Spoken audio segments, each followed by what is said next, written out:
આજના વિડીયોમાં હું તમારી સાથે વધુ ટેસ્ટી વધુ પોચી સુખડી ઘરે કઈ રીતે બનાવી શકાય છે, સાથે લોટને કેટલા સમય સુધી શેકવું એ પરફેક્ટ ટાઈમિંગ સાથે, અને લોટ, ઘી અને ગોળનું પ્રમાણ કેટલું રાખવું એ પણ જણાવીશ.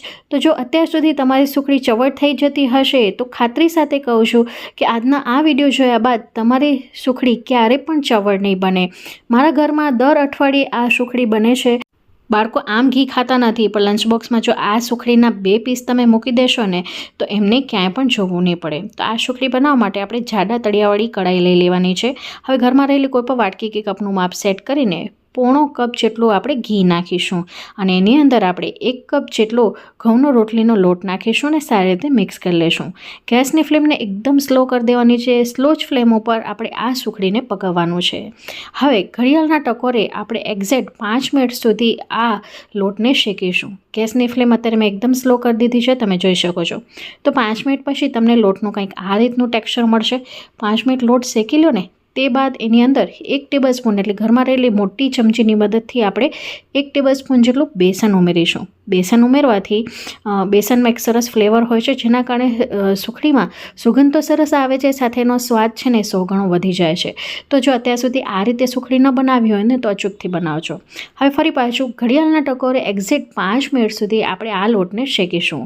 તો 5 મિનિટ પછી લોટનું ટેક્સચર તમને કંઈક આ રીતનું મળશે. જોઈ શકો છો એકદમ હલકો લોટ થઈ ગયો છે શેકાતા, અને એનો કલર એકદમ મવડીની સુખડી જેવો જ મળ્યો છે. હવે આપણે આની અંદર આ સમય 1 ટેબલસ્પૂન જેટલી ઘરની તાજી મલાઈ વાપરીશું. એટલે આજ સુખડી બનાવતા હો તો આજની જ મલાઈ વાપરવી, વાસી મલાઈનો ઉપયોગ ના કરવો. હવે મલાઈ ન હોય તો તમારે શું વાપરવું? મલાઈ ન હોય તો તમે 1 ટેબલસ્પૂન જેટલું દૂધ પણ નાખી શકો છો. મલાઈ નાખવાથી એમાં એક તો માવા જેવું ટેક્સચર મળશે, અને ઘરમાં જો મોટા વડીલ હોય, એના દાંત ન હોય, તો એ પણ આ સુખડી આરામથી ખાઈ શકે એટલી પોચી તૈયાર થાય છે. ઇવન તમે 10 થી 12 મહિનાના બાળકને પણ તમે આપી શકો છો, એટલી પોચી સુખડી તૈયાર થાય છે. તો જો શીરાની જગ્યાએ આવી રીતે પીસ બનાવીને એને ખવડાવશો તો એ પણ એના માટે હેલ્ધી છે. હવે ઘડિયાળના ટકોરે 2 મિનિટ સુધી પકવીશું ને તો 2 મિનિટ પછી આ બધા ફોદા દૂર થઈ જશે, મલાઈમાંથી ઘી છૂટું પડી ગયું હશે, અને આપણો જે લોટ છે એ એકદમ શેકાઈ ગયો હશે. તો જોઈ શકો છો 2 મિનિટ પછી આનામાં જે દાણી હતી એ બધી દૂર થઈ ગઈ છે, અને લોટ આપણો પ્રોપર શેકાઈ ગયો છે. એટલે હવે આપણે ગેસની ફ્લેમને બંધ કરી દઈશું. ટેક્સચર જોઈ શકો છો એકદમ હલકો લોટ થઈ ગયો છે, કણી દેખાઈ રહી છે. એનાથી સુખડી ખૂબ જ ટેસ્ટી લાગે છે. ગેસની ફ્લેમને બંધ કરી દીધી છે. કઢાઈ આપણી ગરમ જ છે, તો એને આપણે નીચે ઉતારી લેશું. હવે એક નાનકડું મિક્સર જાર લેશું. હવે 1 કપ લોટ લીધો છે તો 1 કપ જેટલો ગોળ લેશું. તો ઝીણો સમારીને જ લીધો છે. હું આવી રીતે પીસીને લઉં છું, એટલે કે મિક્સરને ઓન ઓફ કરીને પીસી લેશું, એટલે આવી રીતે રબડી ગોળ તૈયાર મળશે. માર્કેટમાં પણ રબડી ગોળ તૈયાર મળે છે, પણ આવી રીતે રબડી ગોળ એડ કરવાથી જે સુખડીની અંદર ક્યાંક ગોળની કડી રહી જાય છે એ નથી થતું, અને એકદમ ફટાફટ એ મિક્સ થઈ જાય છે. હવે જે થાળીમાં આપણે સુખડી પાથરવાની હોય એને આપણે ઘીની મદદથી આવી રીતે ગ્રીસ કરી લેશું. હવે એટલી જ વાર આપણે લોટને ઠંડો પાડ્યો છે જેટલી વાર આપણે ગોળને પીસ્યો છે. તો અહીં લોટ આપણો ઠંડો થઈ ગયો છે.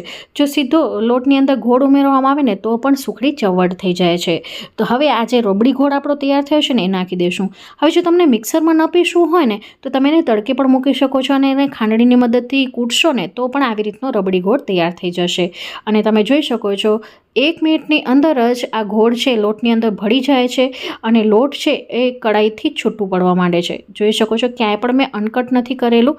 ફટાફટ આવી રીતે આપણે મિક્સ કરીશું તો એ આરામથી મિક્સ પણ થઈ જશે. કોઈ પણ કડાકૂટ કે ભાર દેવાની પણ આપણે જરૂર નથી, અને આ ગોળ છે લોટમાં આરામથી ભળી ગયો છે. જોઈ શકો છો ક્યાંય પણ એની કણી નથી દેખાતી, અને લોટ હવે ધીરે ધીરે કડાઈથી છૂટું થવા માંડ્યું છે.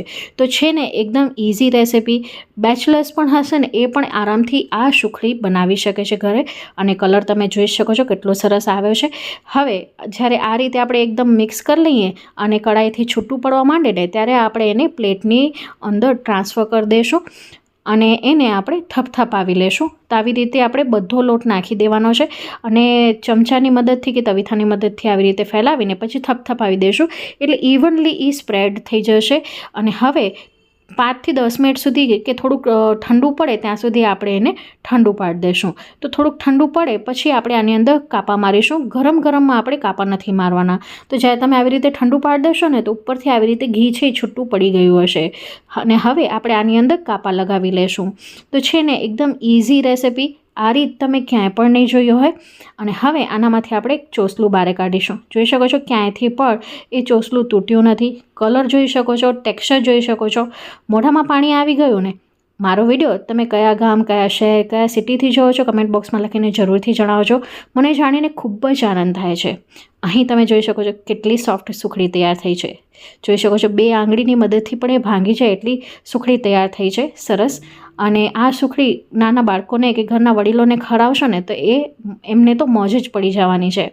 તો વિડીયો કોઈ પણ કારણોસર કે રેસીપી કોઈ પણ કારણોસર ગમી હોય અથવા કાંઈ પણ જાણવા મળ્યું હોય તો પ્લીઝ મને સપોર્ટ કરજો. આ બીજો ટુકડો પણ હું તમને તોડીને બતાવી રહી છું કે જોઈ શકો છો કેટલી સોફ્ટ બની છે. રેસીપી ગમી હોય, વિડીયો ગમે હોય તો વિડીયોને લાઇક, શેર, ચેનલને સબસ્ક્રાઈબ કર્યા વગર ન જજો. બાજુમાં આપેલી બેલ બટન જરૂરથી દબાવજો. Thank you so much.